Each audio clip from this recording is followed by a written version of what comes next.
right, everyone. Thank you for joining us. This is Chris Turner with D1A exclusive Up and Under. I have as our guest today Jason Fox, the head coach for the Notre Dame College Falcon Rugby Club. Coach, thank you for joining us. Oh, thank you for having me. Appreciate it. No worries. So Coach, I noticed you got the big banner in the background. That's an awesome achievement that you were previously the D1 AA national champions. How does it feel coming from a division like that into D1A, and how have your expectations so far been with the club? Well, it was a kind of a natural progression. We started the program here. We had a coach come in and start the program. He brought me in as sevens coach and a back coach. In 2012 was our initial year at Notre Dame College, big school for sports, and we slowly grew. We went through the ranks of NSCRO, first year, then D2 a couple years. When I took over the program in 2015, we jumped into D1 AA, and we were there for 2 years. We lost the first year in the final to UC Davis out at St. Mary's in 2016, I guess it would be. The next year we had our goal set on winning the national championship. It kind of left a bitter taste in a lot of guys' mouth. They worked hard that year. We had an excellent year, went 13-0. Had great success. Went on to win the national championship down at Life. And it was a bit thrilling for us. But obviously the natural progression after that is to move up to D1A and try to find a home. We were lucky enough to find a home in Rugby East. I'm a big fan of Doc Jones. I've known him for a long time. A lot of the Philly boys I've known a long time. Clarence Picard at the time, I coached actually at Sandwood High School. He was involved with Bonaventure. Tui Osborne, who's I've been a big fan of over the years, came in and took over that program, has done a great job. And obviously, it's an honor to play against, great teams like Penn State, Army, Kutztown. Bonaventure's doing great now. Tui's really done a great job with that program. And Mary Washington now, I think, into the fold has been fantastic.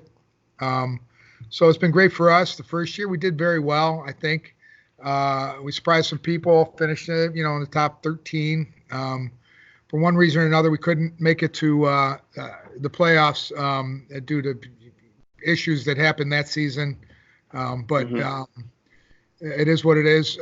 This past year, we decided, we did okay. So we went out and we recruited 25 incoming freshmen. Wow. And we've had a great recruiting class. A lot of these kids are actually playing on the team right now on our A side. They've stepped up.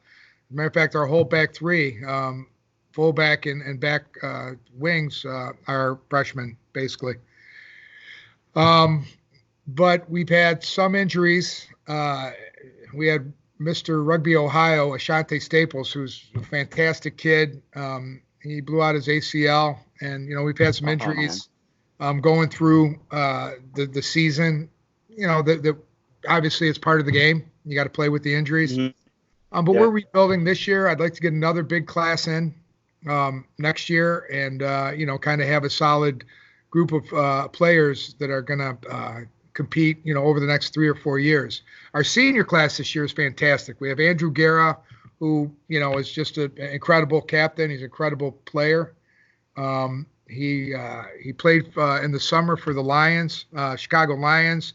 He was actually made the dream team in the men's championship at nationals for sevens. Wow. So, there's a college kid that's doing pretty well. I'd say so. Yeah, he's doing okay. His work ethic is second to none. It's incredible. We have other seniors that are in our leadership group that are doing fantastic. We played well against Penn State. I don't think we played well against St. Bonaventure. I think they got us on our heel. We also had our injuries to 2 of the back 3, and our center was sick out. So we kind of last minute had to juggle things around. Not saying that the Bonaventure didn't deserve to win because they played better than us, but I think, if we, have the horses there, I think it'd be a little different game. Oh, for sure. No, that's always been a huge factor in every single rugby game No, because, it is. I mean, I'm sure that you're a former player yourself, and you know that you're never playing the game at 100%. It's always that some percentage where it's like, okay, well, I got my elbow, but we're good, or I might have a tweaked knee, I have to play through it. But kudos to you and really leading the club toward very, very tough competition, especially in the East when it's jam packed this year. And you've done very well, and of course, big things on the horizon for y'all. So big kudos to y'all. And you actually had mentioned, if I don't mind backing up a little bit, about how you came from an in-scro club into D2, into D1AA, now into D1A. That's incredibly impressive because I've coached at many levels of, including in-scro, including D2, and including D1AA, and you've done it in a fairly short amount of time in the grand scheme of things. Can you kind of elaborate on your success? And I know you don't want to give all the secret sauce away, but how does a club like that progress? And I'm sure a lot of coaches would like to know of the steps you took, or maybe certain progressive moves that you made to get to such a successive level that you're at right now. Well, obviously, the first and most important step is having full involvement with your administration, from the president on down to the AD, the faculty here at Notre Dame College.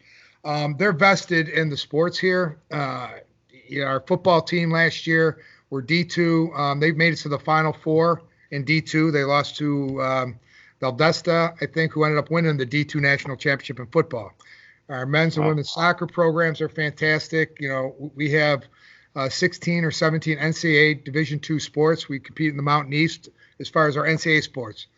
Our women's rugby program is in NIRA. They're doing a fantastic job with competing against the top talent on the women's side. So having the support of the administration of Notre Dame College is huge.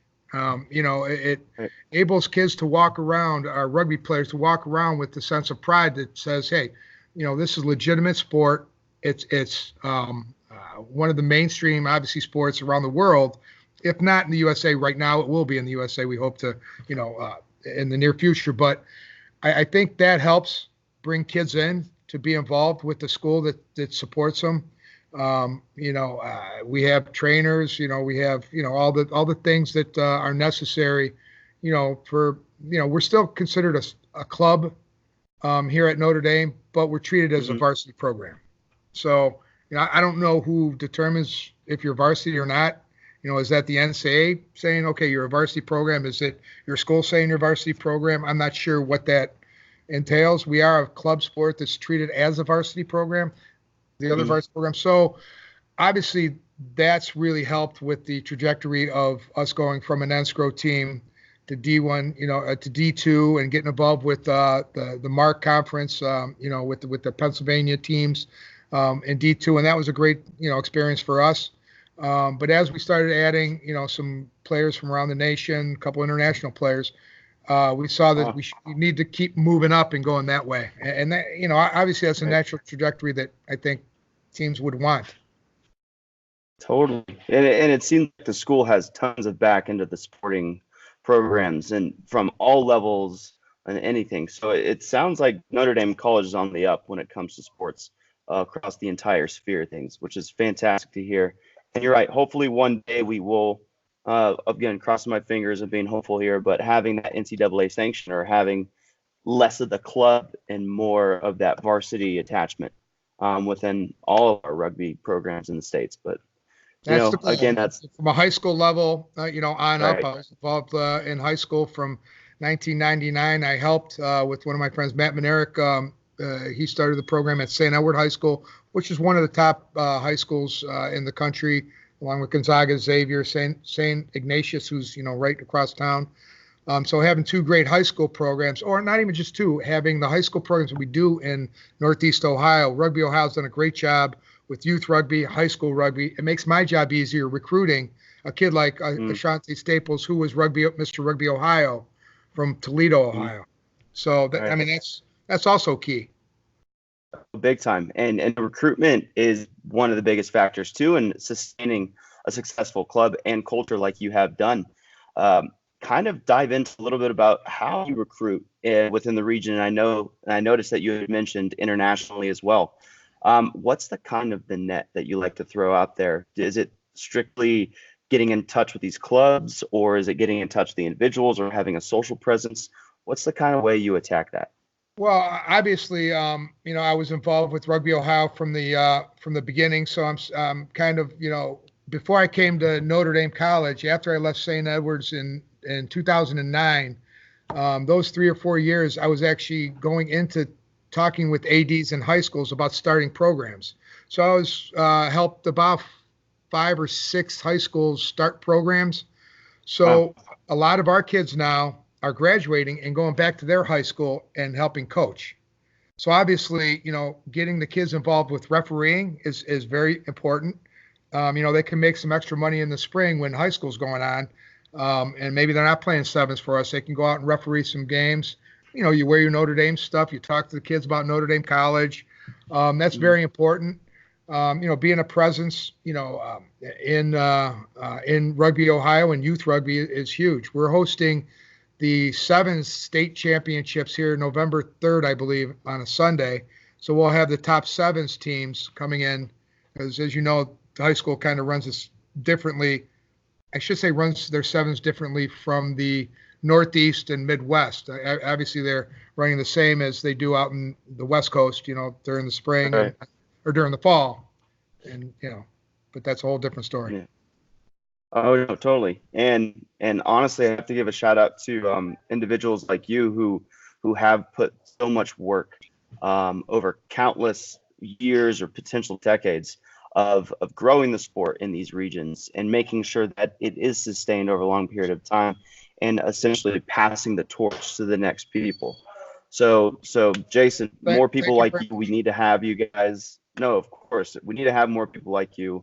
And again, I just want to give you a quick shout out to that, because it's very few and far in between people that we see out there, and it always seems like it's the repeat offenders, if you will, that you will always see out there trying to help the sport or grow it. So, but yeah, thank you for all your efforts on that. I appreciate it. I've been around the sport. It's done a lot for me with, when I started playing down at University of Houston. I've been playing Atlantis, many years. It's been very fortunate to me to be able to see the world and been a big part of my life. And I just want to pass it on to the next generation. But I think, I think obviously, having a wife who's an athlete, she was an All-American down at University of Houston, and a family that kind of is a rugby family. I mean, my kids grew up at Saranac Lake and Lake Placid and Cape Fear. And so they were kind of with me when we were going through these things. That's been kind of, unique, I would say, as a family. And then my job as a firefighter is able to let me, curtail my schedule to be able to, coach as much as I can, give back as much as I can. And, it's more of a passion for me. It's not work. Other guys at the fire department go and, swing a hammer on their side job or I do carpentry or something like that. I just happen to, do something I love and be involved with rugby.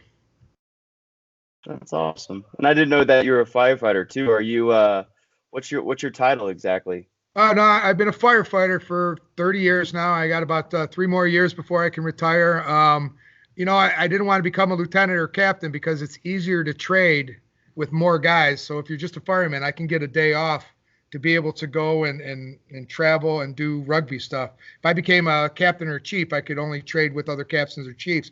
And it meant more to me to keep that ability to change my schedule than to climb the